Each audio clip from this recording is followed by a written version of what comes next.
안녕하세요. 남자TV 이준석입니다. 오늘은 이 대통령이 일베를 폐쇄해라 라고 했는데요. 당연히 폐쇄해야죠. 근데 여성시대도 폐쇄해야죠. 왜냐면 평등하게 혐오 표현 사이트를 없애자고 하면 똑같이 폐쇄하는 게 맞죠. 그래서 이 대통령이 일베 등 혐오 방치 사이트 폐쇄 검토를 지시했는데요. 사이트 폐쇄, 징벌 배상을 검토하라고 했습니다. 근데 당연히 이런 표현이 있으면 안 되는데, 그러면 여성시대는 문제가 되게 많죠. 여성시대 남성 성착취물 공유 사건도 있었고 불법 행위를 방조한 문제가 엄청 많았죠. 2015년 여성시대 대란을 통해 밝혀진 범법 행위가 셀 수 없을 정도로 엄청나게 많죠. 흘린 다음 제재받기 전까지 음란물 공유를 위한 클럽박스 운영하고 카페 내 음란물 게시가 가능한 게시판을 운영한 적이 있죠. 그래서 타 사이트를 편법으로 점거해서 음란물을 공유하도록 회원들을 지시하기도 했죠. 그리고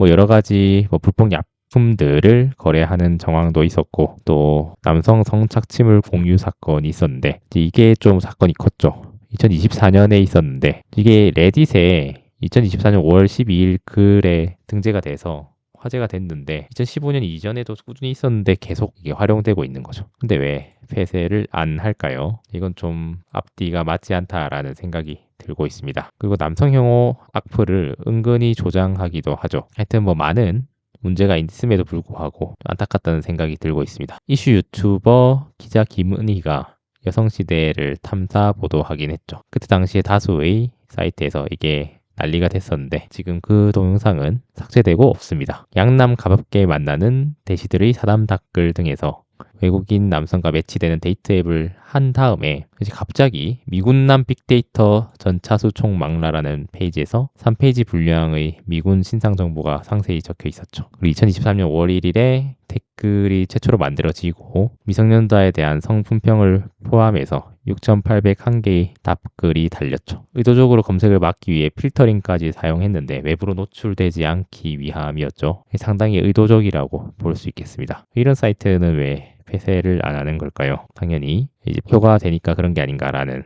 생각이 들고 있습니다. 그리고 이것들이 어쨌든 여러 가지 사이트를 통해서 퍼져 나가고 있었고 제도권 언론에서 보도가 되기 시작하면서 주한미군 내부에서는 이러한 사실을 인지하고 법적 대응을 검토 중이라고 했었습니다. 외교부 북미국 당국자는 민원인과의 질의 통화에서 해당 사안은 주한미군에 대한 범죄 사안으로 인식된다고 했었는데요. 그래서 적극적으로 조치하겠다고 밝혔고 서울특별시 경찰청 사이버 수사과 관계자는 수사해야 될 사안으로 판단돼 내부 검토 중이라고 했다고 하네요. 방통위는 명백한 불법 행위 라고 했고 방송통신심의위원회는 특정되지 않거나 접속이 불가능하다 이제 이런 이상한 얘기까지 했죠. 카카오 관계자는 카페 이용자들로 신고가 들어오면 제재를 하겠지만 신고 건수가 없었다. 굉장히 비호하고 있는 사건임을 알 수 있습니다. 그래서 서울경찰청 사이버 수사과는 사실관계를 파악하기 위해 커뮤니티에서 정확하게 어떤 글이 오갔는지 확인하고 있다. 섣불리 언급하기 어렵다. 이런 얘기를 하고 있었는데 근데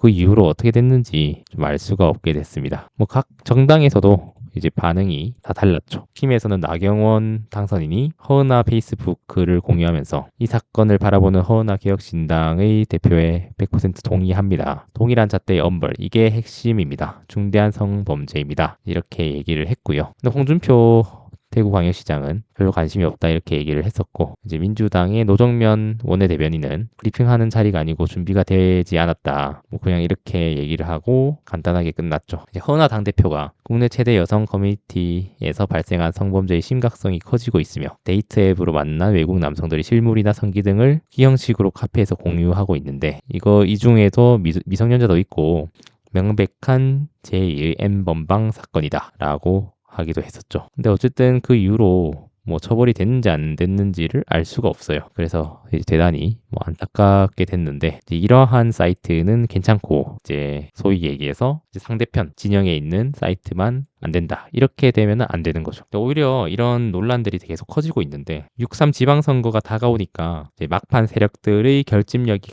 강해지고 있다라는 생각이 듭니다. 어쨌든 양쪽 다 지금 엄청나게 논란이 되는 사건들이 일어나고 있으면서 사람들에게 좀 막판 선거 지지층을 결집시키는 그런 용도로 작용하고 있는 것 같습니다. 네, 어쨌든 이번에는 가볍게 얘기를 하고 있는데요. 제가 생각했을 때는 사이트를 폐쇄를 하려면 전부 다 폐쇄를 해야 된다. 이렇게 생각을 하고 있습니다. 한쪽만 폐쇄를 하게 되면 그건 불공정하니까요. 제가 어떤 사이트를 특정 사이트를 이용하진 않는데 이제 공정하게 하는 것이 맞다라는 생각이 듭니다. 네, 오늘도 가볍게 얘기를 해봤는데 상당히 요즘 정치적인 논란들이 많이 퍼지고 있는데 이게 6.3 선거 앞두고 지지층들이 결집을 하고 또 오히려 이런 지점들이 지방선거를 더 뜨겁게 달구는 요인이 아닐까라는 생각을 하고 있습니다. 네, 오늘도 영상 시청해 주셔서 감사합니다. 여러분들 생각은 어떠하신가요? 댓글로 남겨주시면 감사하겠습니다. 다음에 또 뵙겠습니다.